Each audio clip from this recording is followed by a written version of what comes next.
Hey there, mga my loves, Aries. Thank you so much for always staying here with me in this channel, babe. So before we start, Aries, no, ang inyong reading, let me just greet everybody. First, hi and hello there, everyone. New subscribers, ako po si Yan. Welcome. At sa mga returning viewers, thank you so much sa inyong walang sawang pagsuporta. So yun nga mga babes, no, wala po tayong gender here, babae, lalaki, LGBT, lahat po kayo welcome. And of course, no, remember na may free will kayo palagi na free niyong gamitin anytime, anywhere. So, kung hindi niyo pa po knows, meron pa po tayong isa pang channel. Ang link ay nasa ating description box. So, let's go ahead and check these messages right here. So, yan, malaya rin kayong tumambay dun mga babes, no? May iba pa bang mga tao dun? Ako lang tao dun.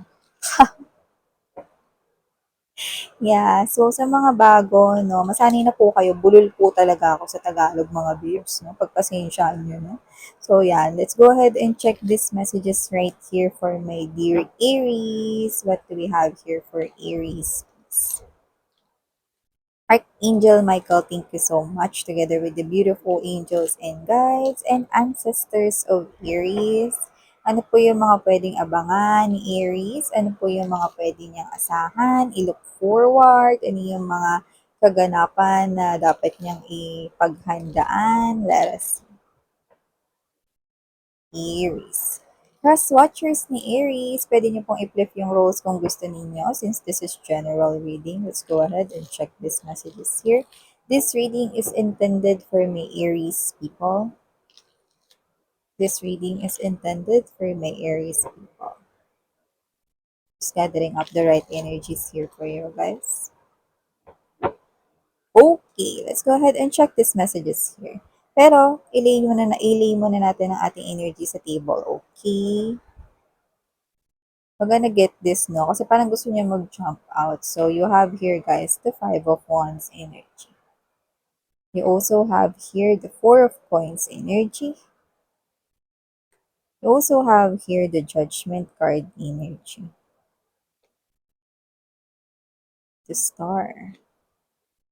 The Five of Coins energy. Empress. Bottom of the deck, wow. We have here the Sun, the Queen of Wands, and the Eight of Wands energy. Could be dealing right here with Taurus, but doesn't have to be. Pwedeng kadil ninyo any zodiac sign, no? Pero meron tayong nakitang strong Taurus. Baka may Taurus ito sa kanyang natal chart, no? Or birth chart, but doesn't have to be. Kahit anong zodiac sign kadil ninyo, okay? It's okay. Don't focus kung may mababanggit na zodiac sign. Kaya kung papansinin niyo mga babes, no, hindi ako nagbabanggit ng zodiac sign masyado, no? Kasi ayokong masanay kayo na pag nanonood kayo ng energy reading, so isipin ninyo na, kasi kadil pala is ganitong zodiac sign. No, hindi. Because energy and tarot readings are all about energies. So, if you feel connected despite of kung sino man ang inyong kakonect any zodiac sign, no, dun kayo mas mag-relay, no, mag-rely. Yan. So, okay, let's go ahead. So, Aries, nakikita ko dito, no, that with a strong Five of Wands energy na magja-jump out dito, nakita ko dito na parang isa sa parang nilalaban mo, no, either bagay yan na gusto mo, kaya mo yan pinupurso, nilalaban, posibleng may mga kakompetensya ka rito, or may mga energy na hindi mo kakompetensya pero ayaw nilang maabot mo yan. Yes. So, parang sounds like may bashers ka, no? So, yung iba sa inyo, nakita ko dito na posibleng hindi pa ito nag-illuminate. So, posibleng hindi pa nila nire-reveal ang kanilang selves, Aries. Possible na may mga ayaw ritong magtagumpay ka, no? Doesn't have to be that they also want kung ano yung gusto mong i-pursue or gusto mong ma-achieve, pero ayaw lang nila na nakikita ka ritong nagtatagumpay at na ayaw nilang nakikita kang masaya. So, sounds like bitter na agad yung energy. But definitely, yung iba sa kanila could be one of your ex. Yan. So, bitter gourd siya, miss yan. No, ya, ampalaya. No, ampalaya siya rito. So, posibleng siya itong mga babes na hindi natutuwa na nagtatagumpay ka. Yan. No? So, iba naman, posibleng may mga kompetensya ka. You might be joining here a contest. You might be joining here, some kind of a raffle kind of thing. Or yung iba naman, baka naman promotion yung gino-join mo na yan or whatever. related sa iyong negosyo, kaperahan, no, or iyong career. Doesn't have to be. Pero nakikita ko rito, no, na ilabas mo lang ang iyong galing, be confident, no, at saka yung iyong mind, no, is padadaanin dyan ni universe, no, ang mga makatutulong sa mga ideas na pwede mong gamitin para manalo ka dyan. Nakikita ko na yung pagkapanalo mo rito, no, pero gusto ni universe na maging aware ka rito na papadaanin nila yung tulong or yung help nila sa'yo, no, para manalo ka dyan sa pamamagitan ng iyong thoughts, sa pamamagitan ng iyong brain, sa pamamagitan ng iyong mind. Yan. No? So, pag may nag-pop out na magandang idea, jot it down. Don't just remember it. Okay? Jot it down. No? Para yan ay magamit mo, maalala mo. No? Lalo na kapag ka ito. Di ba? Kunwari, kunwari, you are an artist. No? At sumali ka sa isang painting contest. No? Pero wala ka pang niisip, no, na parang gusto mong gawin na model or ano yung gusto mong i-painting, no? Possible na padaanin ni universe, no, sa yung brain or sa yung thoughts, no, yung idea related to that. Example lang yung mga base, but doesn't have to be na yun yung exact. Okay? Yung iba, it could be anything, no? So, kunyari, meron kayo ditong promotion na tinitingnan, no? And possible na yung mga kalaban mo is nakikita mo rin as magagaling din, 'di ba? Pero nakikita kong sa'yo yung tagumpay diyan. Kasi sa'yo naman yan eh, star mo tong nagniningning na to, no? So nakikita kong ikaw yung makakuha diyan. However, universe, no, is nasa side mo rito. So kailangan mong pakinggan sa pamamagitan ng iyo rito, no, na mind, ng iyong thoughts, no? Yung mga papadala nila sa'yo rito, words, concepts, or ideas na makatutulong sa'yo. Yan. At first, possible na ma-pressure ka rito kasi parang feeling mo wala kang magiging laban or talo ka na dito, pero that's not the case. Hindi yan yung nakikita ko because nakikita kita winning. Yan. And also Aries, nakakita rin ako rito, no, na meron ditong energy na nahihirapan siya. Pinipigilin niya yung sarili niya rito, no, na huwag kang kausapin, huwag kang kontakin, at pinipilit niya yung sarili niyang i-block ka. So, nakikita ko ng malinaw, no, na nakaregister ang test nitong tao na to sa inyong isipan. So, ibig sabihin, kilalang kilala niyo siya. Nagkakaroon siya dito ng hard time to forget about you and to forget about both of you. So, nakita ko dito na kung sino man tong energy na to, gusto niya kayong ibaon dito sa limot, no? Dahil posibleng hindi siya makamove forward sa inyo. Pero parang wala na siyang choice dito kundi ang kalimutan na lang kayo. So, maaaring kayo ay blinak niya, no? Or ibablock niya pa lang. Pero parang ang hirap nitong gawin. Yun yung sinasabi ng kanyang energy. Yung iba naman, posibleng lalayo, lilipat ng tirahan, no? Para makaiwas, makalimot na sa inyo. Possible na one of your exes. But this is different right here kumpara dun sa binanggit ko kanina, ha. Kasi this one, no? Ito naman yung klase ng ex ninyo na gusto ng best para sa inyo. Pero mukhang alam niya rin dito na parang hindi na siya welcome na makabalik sa inyong life at lalong-lalo na sa inyong heart. Diba? So nakita ka dito, no, that with a strong judgment card energy, no, gusto niya na magkabalikan kayo dito, Aries, no. However, parang ikaw ito na mas pinili mo na yung bagong daan. Yan, no? Hindi daan ni Brad Pitt, or nasusulat sa anumang kasulatan. Pero nakikita ko dito, no, na kayo na pinili mo na yung new life. Okay? And that is to walk away from anything related to past. Eh, bahagi siya ng past, so you need to walk away. At pinili mo yung direction na yun. Kaya ngayon, happy ka, nakikita kita na gumaganda yung life mo, plus, nakikita ko rin dito na mas okay ka na talaga. No? At mas naaalagaan mo yung sarili mo, mas natatrato mo yung sarili mo ng mas maayos ngayon. Plus, nakikita ko rin dito na unti-unti mo na rito na parang nabibuild ang iyong self, gumaganda na rin ang iyong health, lalo na yung iyong mental, no? at ang iyo ritong emotional, no, naki-cleanse mo na rito. At dahil diyan, pumapasok at papasok pa ang mga biyaya sa'yo. Yan, no?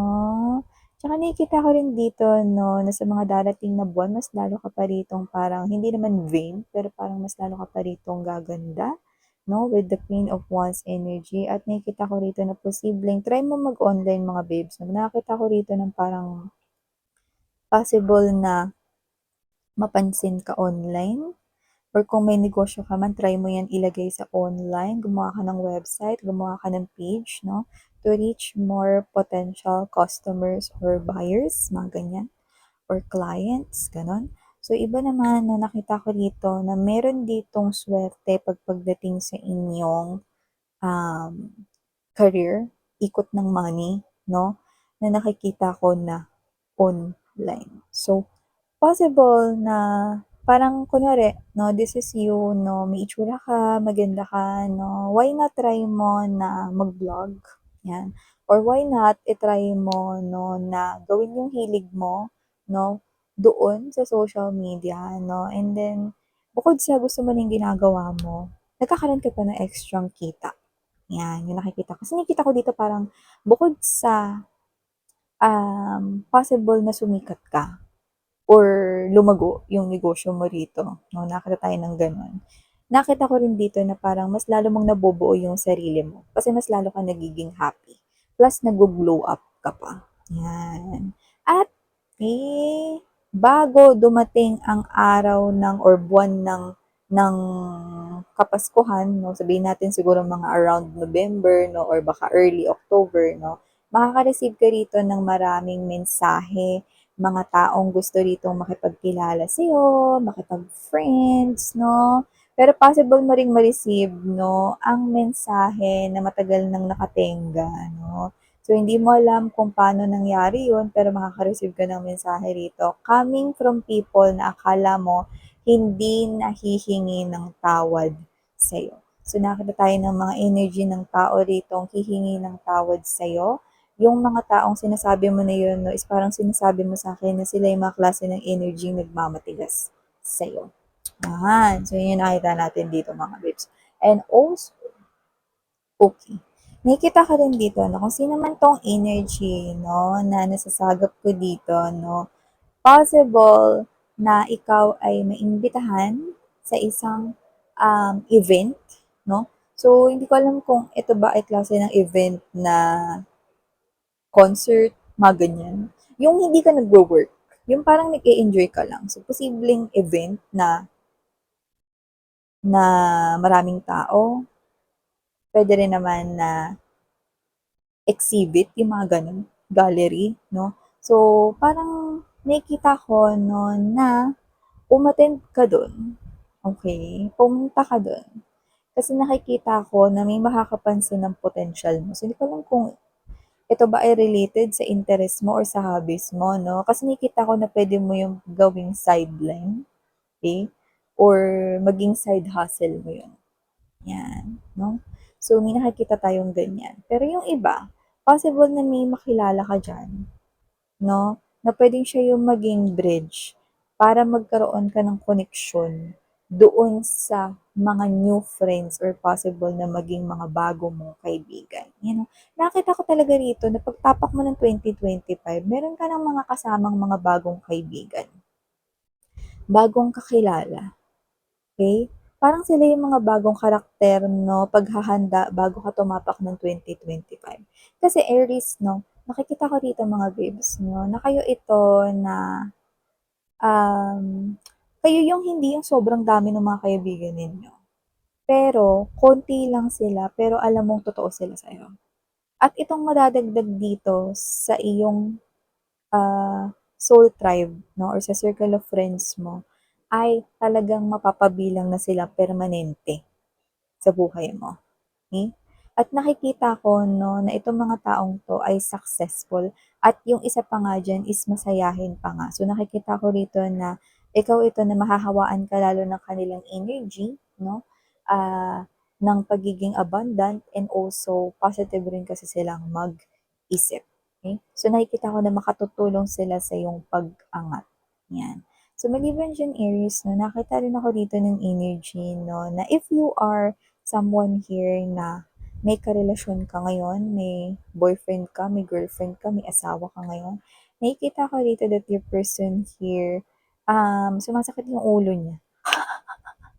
Hindi ka naman daw materialistic 'no, pero parang hindi niya na alam dito kung ano pa yung ibibigay sa'yo rito kasi parang kaya mo naman daw bilhin yung lahat ng gusto mong matipuhan bilhin or parang kaya mo naman i-provide yun sa sarili mo 'no. Kaya parang siya ito na parang kahit magka-relationship na kayo parang hindi niya pa rin alam kung ano yung gusto niya ibigay sa inyo kasi gusto niya rito yung parang matuwa kayo 'no. Alam niya na hindi kayo materialistic, alam niya na kahit na ano yung ibigay niya sa inyo ma-appreciate ninyo kasi very appreciative kayo.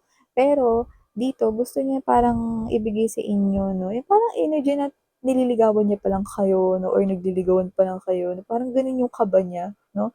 So, 'pag gano'n yung energy ng tao nakikita ko kaagad na seryoso 'to sa inyo, okey? At nakikita ko rito 'no na parang araw-araw mas lalo ka niyang minamahal, you know? Dumadagdag 'no, yung kanyang pagmamahal para sa'yo. Oh, so yun nga 'no, para naman dun sa mga nagtatanong ng new love, meron ba diyan? So nakita ka dito ng new love mga babes 'no, pero posibleng ang taong ito 'no, ay makilala mo sa taong 2025 na masayahin siya, posibleng may itsura, 'yan, na binulong. May itsura, gwapo, maganda, 'yan 'no, at posibleng wala ring problema pagdating sa kanyang kaperahan. Nakikita ko na possible na 'pag nakilala mo siya, puwedeng kaka-regular niya lang sa work 'no, or stable na ang kanyang trabaho, basta nakikita ko 'yan, okey. At hindi ko nakikita na tamad siya, kaya nakikita ko rito 'no, na itong person na 'to 'no, ay magsusumikap sa inyo kahit na may maganda siya ditong energy pagdating sa kanyang kaperahan. Possible rin na mag-travel itong tao na 'to 'no, bago mag-end ang 2024 pero possible rin na hindi pa kayo magkakilala ngayon, 2024 pero 2025 'no, first to the second quarter strong ang energy na kayong dalawa ay magtatagpo na. Prepare some kind of, alam mo yung energy 'no, napaka-warm 'no, na parang mararamdaman mo na parang there's something na parang kakaiba 'no, kapagka nakita mo siya. Because the energy, yung warmth ng energy na mararamdaman mo after seeing that person is different from all the energy na naramdaman mo dun sa mga naka-relationship mo before. So, ibig sabihin parang meron na kayong agad instant na connection or instant na mararamdaman after meeting this guy or this woman, no, that we're talking about, new love mo. So, yeah, Aries, no, prepare rin mga babes, no, kasi nakakita rin ako rito ng energy, no, na maaaring merong kumausap sa inyo rito na pahabol energy. Maaaring may kumausap sa inyo rito na pero iba yung timpla ng mukha mo, eh, 'no? Parang hindi ka matutuwa sa sasabihin niya. That could be right here an energy of someone na iritable ka sa kanya. Possible rin naman na hindi mo gusto yung energy niya. So, hindi ko naman masabing kaaway mo siya, pero parang hindi ka lang komportable 'pag nandiyan siya. So, possible na meron siyang sabihin sa'yo or ibigay sa'yo 'no, at posibleng uminit yung ulo mo or whatever 'no. So, kung mangyari man yun mga babes na mas maganda na 'wag muna kayong magsalita, hingang malalim, hold your breath 'no, kung 3 seconds man, 4 seconds and then release it na para ma-relax kayo 'no. Para mas makapag-isip kayo ng dapat ninyong sabihin at kung hindi naman kayang pigilan, umalis na lang sa area kasi nakikita ko dito na hindi naman daw, sabi ng angels mo 'no, hindi naman kailangan na magbuhos kayo ng oras at panahon diyaan ng bongga sa tao na 'yan kasi parang lumalabas na ang hanap lang niyan is away or possible na wala lang 'yang magawa 'no. Pero 'yan ay taong kilala mo kaya nga iritable ka sa kanya. So yeah, these are all the messages I've got right here for you, Aries. Thank you so much, honey, for your time and muli ako po si Yan, parang Heyo Love and Light. Annyeong!